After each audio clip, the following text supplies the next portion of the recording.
Take a look at this image. Bombs and aid simultaneously dropped on Palestinians from the skies above the Gaza Strip. The perfect encapsulation of an outrageously insane and immoral U.S. policy. On the one hand, we ship 2,000-pound bunker buster bombs to help our ally with their genocide. On the other, we drop a pathetic amount of food so that our murderous president can pretend he cares about these lives. There's an election coming up after all. An artist captured this dynamic well too, portraying an onslaught of bombs raining down on a destroyed Gaza. Interspersed among those bombs, a couple loaves of bread. Unfortunately, even this aid has proved deadly for Palestinians. 5 people, including this beautiful child, were killed by one of these aid drops when the parachute malfunctioned, bringing to awful reality the warnings of experts that these drops are dangerous and are no substitute for a lasting ceasefire and forcing Israel to allow in the hundreds of aid trucks that are amassed at the Gaza border. But it is not only our bombs and bullets that have helped to push this population to absolute desperation. We have backed Israel at every turn. When they throw on a new set of lies and propaganda, whether it's beheaded babies or a Hamas command center underneath of a hospital, or the evidence-free allegation that UN aid workers are actually Hamas terrorists. You remember that, right? On the very day that the International Court of Justice ruled Israel was plausibly committing genocide, we parroted, here in the United States, Israel's evidence-free claims that some dozen UNRWA employees were involved in October 7th, and then we used that as a pretext to strip funding from that critical organization, which just so happens to be the top aid organization on the ground in Gaza. So our response to the ICJ ruling was to heighten the genocidal conditions, exacerbate the starvation by cutting aid. Of course, even if true, these claims about a dozen employees would not justify an attack on the entire organization. But it almost immediately emerged that no evidence was actually offered by the Israeli government to back up these extraordinary claims. The UN says they still have not been given any evidence. And now we are learning something even more shocking.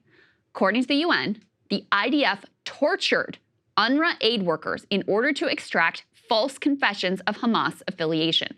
Really sit with this, because I can scarcely believe the depths of depravity that this revelation reflects. The Israelis tortured UN staffers, humanitarian aid workers. They then used these fake confessions to push the world to defund UNRWA, also that they could more effectively starve the civilian population. And we, here in the United States, our president went right along with it. Here is a bit of that report. The UN Agency for Palestinian Refugees said some employees released into Gaza from Israeli detention reported having been pressured by Israeli authorities into falsely stating that the agency has Hamas links and that staff took part in the October 7th attacks. The assertions are contained in a report by the UN Relief and Works Agency, UNRWA, reviewed by Reuters and dated February 2024, which detailed allegations of mistreatment in Israeli detention made by unidentified Palestinians, including several working for UNRWA. The document said several UNRWA Palestinian staffers had been detained by the Israeli army and added that the ill treatment and abuse they said they had experienced included severe physical beatings, waterboarding, and threats of harm to family members. Severe physical beatings, waterboarding, and threats to family members.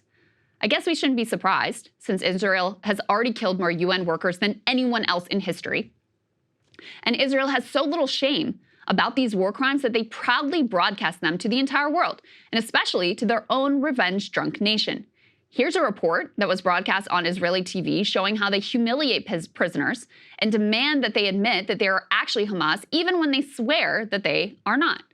That, as of now, unreleased UN report that we were just discussing, that says a lot more, too, about the routine torture meted out against anyone fortunate enough to be detained, not just those UN aid workers. Former prisoners testified that they were beaten, they were deprived of sleep, they were held without adequate food and water, not allowed access to bathrooms, and some were sexually abused. The injuries sustained during their captivity were severe enough and the medical neglect so profound that every prisoner release necessitated ambulances to transport former captives for emergency medical care. And those are the lucky ones. According to Israeli outlet Haaretz, at least 27 Palestinians have died in Israeli custody since October 7th. The Israeli government refuses to divulge the details surrounding those deaths.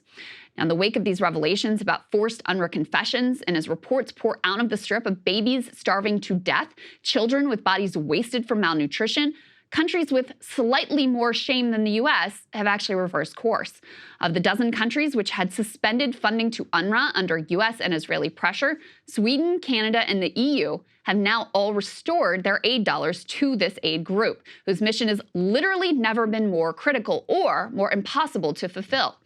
But not the U.S. We are standing strong with our big bombs and tiny bread strategy, shipping the weapons of death, defunding the most critical aid agency, and acting faux shocked at the predictable results that we ourselves engineered.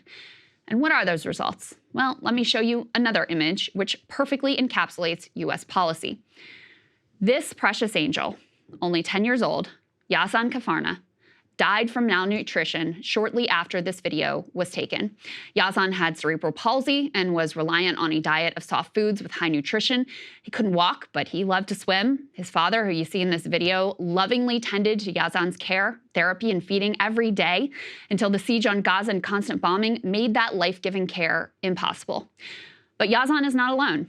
15% of northern Gaza children are acutely malnourished. In the south, the number is roughly 5%. Dozens of children, mostly babies, have died already of starvation. Infants are the most at risk as their mothers are too weak to produce milk. Formula is rare, clean water non-existent. But don't worry, starving babies of Gaza. Our great president, after defunding the main aid agency based on torture forced confessions and helping bomb the hell out of a trapped population, he's building a temporary port in a few months to facilitate a slightly larger but still wildly inadequate amount of aid. An absurd boondoggle so that Biden and the Dems can pretend they aren't just cold-hearted killers. But they are. They killed Yazan just as surely as if they had put a gun to his head, supplying the bombs that upended his world, ignoring the desperate warnings that famine was imminent, defunding the most important aid organization, and running cover for Israel's lies at every chance they could. When the history is written of the Gaza genocide, many of the details are going to be forgotten. Will we remember this stupid frickin' port? Are we going to remember how Kamala called for a temporary ceasefire and the media pretended like it was an actual policy shift? Or how Biden sort of told MSNBC that he had red lines before immediately proclaiming that he will never leave Israel? Probably not. A lot of those details will be lost.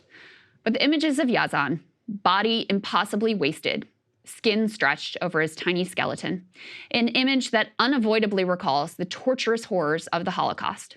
These images and our complicity in causing them, we could never forget if we spent our whole lives trying.